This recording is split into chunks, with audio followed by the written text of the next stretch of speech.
मेरा नाम राना मोहम्मद जुल्करनैन है। आज हम देखेंगे चेयर और बोर्ड फॉर्म।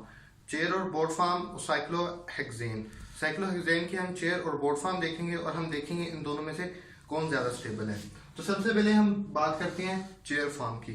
तो चेयर फॉर्म में ये बेसिकली वो हिस्सा है जहाँ हम अपनी नीज वगैरह रखते हैं, ये हिस्सा वो जहाँ हम बैठते हैं और ये हिस्सा जहाँ हम टेक वगैरह रखते हैं। तो सबसे पहली बात ये कि हमने इस चेयर फॉर्म में क्या क्या चीज़ें देखनी है। सबसे पहली चीज़ ये कि ये साइक्लोहेक्सेन है। तो इसका मतलब इसमें जो हेक्सेन से शो होता है कि इसमें जो नंबर ऑफ कार्बन एटम है वो 6 होंगे। तो हम देखते हैं 1 2 3 4 5 6 कार्बन एटम हमारे पास पूरे हैं। उसके बाद एक कार्बन एटम पे 2 हाइड्रोजन होते हैं, तो हम वो 2 हाइड्रोजन एटम ड्रॉ करेंगे यहाँ पे। उसके बाद थर्ड चीज ये होती है इसकी कि वो जो 2 हाइड्रोजन एटम है उनकी पोजीशन क्या है। एक तो होता है एक्सियल और एक होता है इक्वेटोरियल। हम देखेंगे कि एक्सियल कहाँ पे होता है और इक्वेटोरियल कहाँ पे होता है।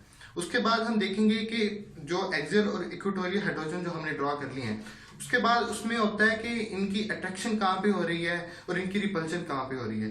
रिपल्शन वजह बनती है कि स्टेबल जो कंपाउंड है वो कम होना शुरू हो जाता है। जैसे जैसे रिपल्शन बढ़ती है वैसे वैसे कंपाउंड जो है वो कम स्टेबल होना शुरू हो जाता है। तो हम देखेंगे कि चेयर में ज्यादा स्टेबिलिटी है या हमारे पास बोट में ज्यादा स्टेबिलिटी है।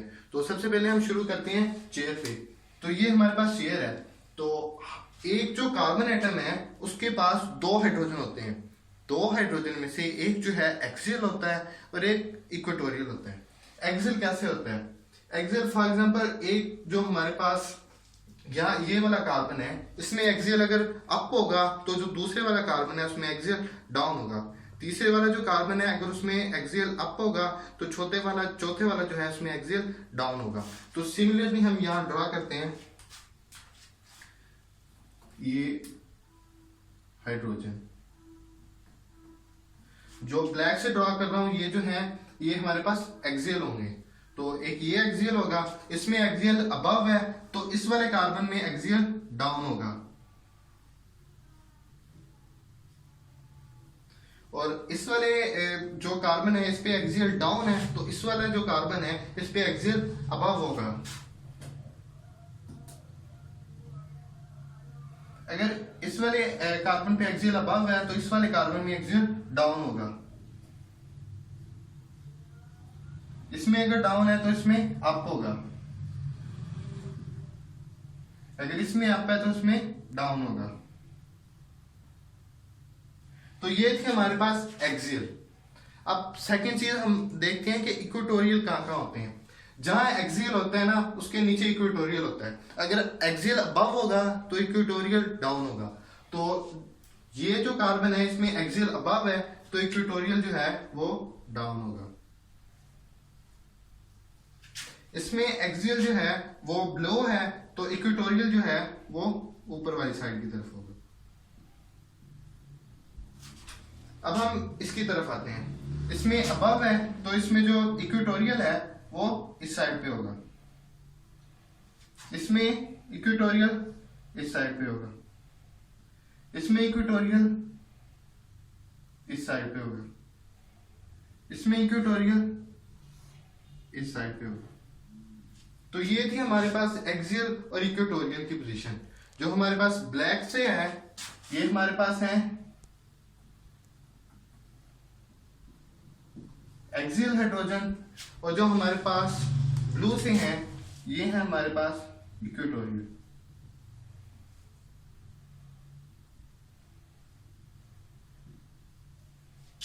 तो यानी कि एक कार्बन के ऊपर 2 हाइड्रोजन है। तो हमने देखा कि एक जो है वो एक्सियल है और एक जो है वो इक्वेटोरियल है।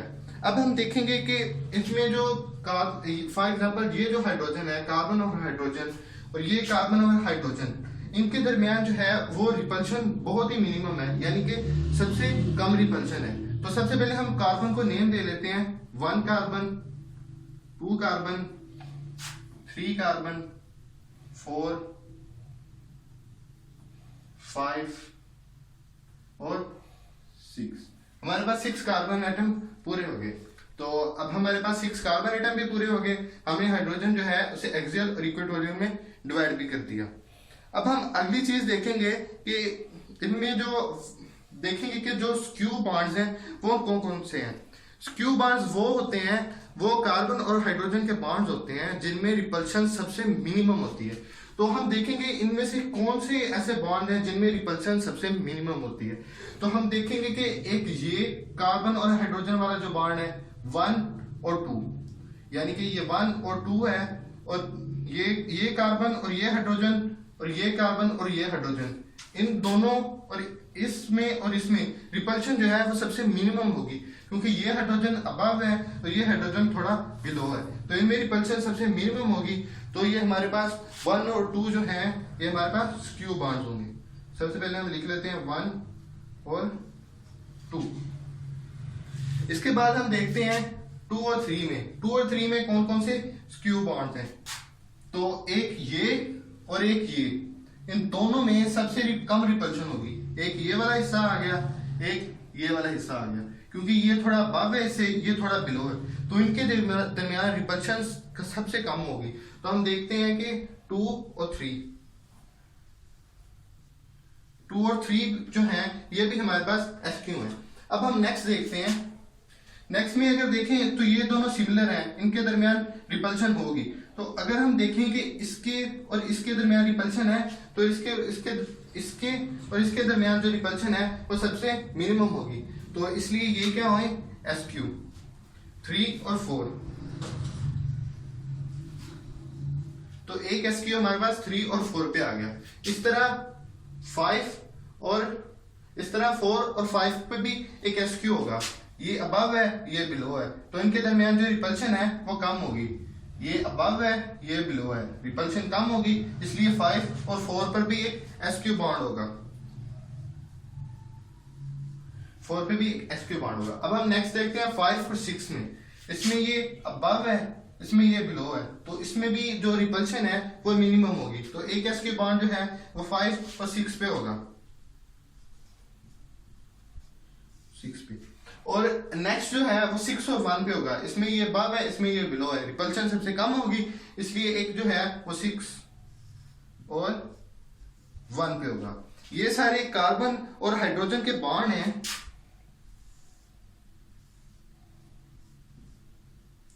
और इन्हें हम एसक्यू बॉन्ड कहते हैं। तो ये हमारे पास एसक्यू बॉन्ड, ये वो कार्बन और हाइड्रोजन के बॉन्ड हैं जिनके दरमियान जो रिपल्शन है सबसे मिनिमम होगी। और यही रिपल्शन की सबसे मिनिमम रिपल्शन की वजह यही है कि ये जो हमारे पास चेयर स्ट्रक्चर है ये सबसे ज्यादा स्टेबल हो जाता है, क्योंकि इसमें रिपल्शन जो है वो सबसे कम होती है, इसलिए ये जो चेयर स्ट्रक्चर है ये ज्यादा स्टेबल होता है। अब हम नेक्स्ट देखेंगे बोर्ड स्ट्रक्चर। बोर्ड स्ट्रक्चर में हम ये नीचे वाला जो है इसको ऊपर ले जाएंगे, तो हमारे पास बोर्ड स्ट्रक्चर बन जाएगा, वो हम नेक्स्ट देखेंगे। अब ये हमारे पास जो है ये बोर्ड स्ट्रक्चर है। अब हम बोर्ड स्ट्रक्चर में देखेंगे कि हमारे पास कार्बन 6 पूरे हैं, क्योंकि ये साइक्लोहेक्सेन है। तो हम सबसे पहले कार्बन को लेबल कर लेते हैं 1 2 3 4 5 6। तो हमारे पास 6 कार्बन एटम पूरे हैं। अब हम नेक्स्ट देखेंगे कि इसमें हाइड्रोजन की पोजीशन कहाँ होगी। तो सबसे पहले हम 1 पे जाते हैं। तो 1 पे एक यहां हाइड्रोजन होगा, एक यहां हाइड्रोजन होगा। 2 पे एक नीचे को होगा, एक इस साइड पे होगा, एक नीचे, एक इस साइड पे, एक ऊपर, एक इस साइड पे। इसी तरह इसमें भी एक नीचे, और बेसिकली इसी तरह हमारे पास जो है वो 2 इस साइड से होंगे। तो हमें दिखने में लग रहा है कि जो हमारे पास चेयर स्ट्रक्चर था, तो चेयर स्ट्रक्चर में हम देख रहे थे तो जो हमारे पास कार्बन और हाइड्रोजन बॉन्ड है वो एक दूसरे से काफी दूर थे। तो जो काफी दूर थे तो इसका मतलब उसमें रिपल्शन जो है वो कम से कम थी, रिपल्शन काफी कम थी। इस वजह से हम कहते हैं चेयर स्ट्रक्चर जो है हमारे पास वो ज्यादा स्टेबल है। और अगर हम बोर्ड स्ट्रक्चर को देखें तो बोर्ड स्ट्रक्चर में देखें सारे कार्बन और हाइड्रोजन काफी मतलब जुड़े हुए हैं, जिसकी वजह से इसमें एसक्यू बॉन्ड जो हैं वो कम होंगे। इसमें जो एसक्यू बॉन्ड हैं वो सिर्फ 4 होंगे, लेकिन अगर हम चेयर स्ट्रक्चर देखें, चेयर स्ट्रक्चर में 6 एसक्यू बॉन्ड्स होते हैं। तो सबसे पहले हम इनके जो बॉन्ड्स हैं इनको नेम दे देते हैं। इसका नेम होता है FB, इसका नेम होता है BS, इसी तरह इसका नेम होता है FB, इसका नेम होता है BS, FB और BS, और इसका नेम होता है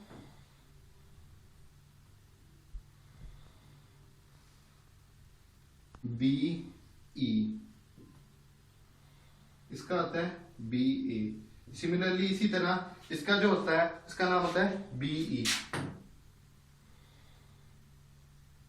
और इसका नेम होता है BA, इसका नेम होता है BE, इसका होता है BA।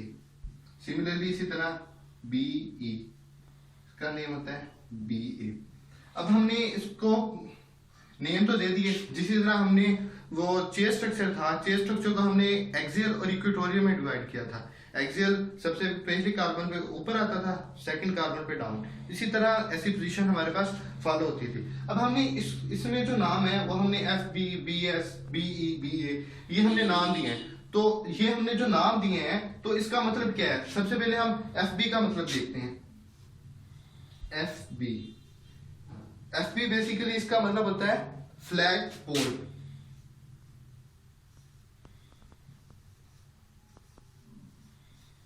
हमारे पास जो बोट है उसके ऊपर फ्लैग लगा, फ्लैग पोल। और सेकंड जो है BS इसका मतलब होता है बॉस्पिट।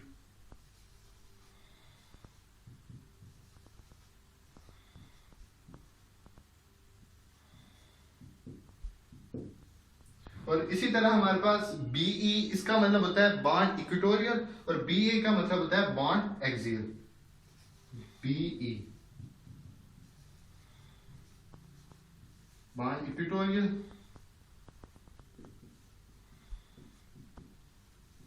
और BA क्या होता है बॉन्ड एक्सियल।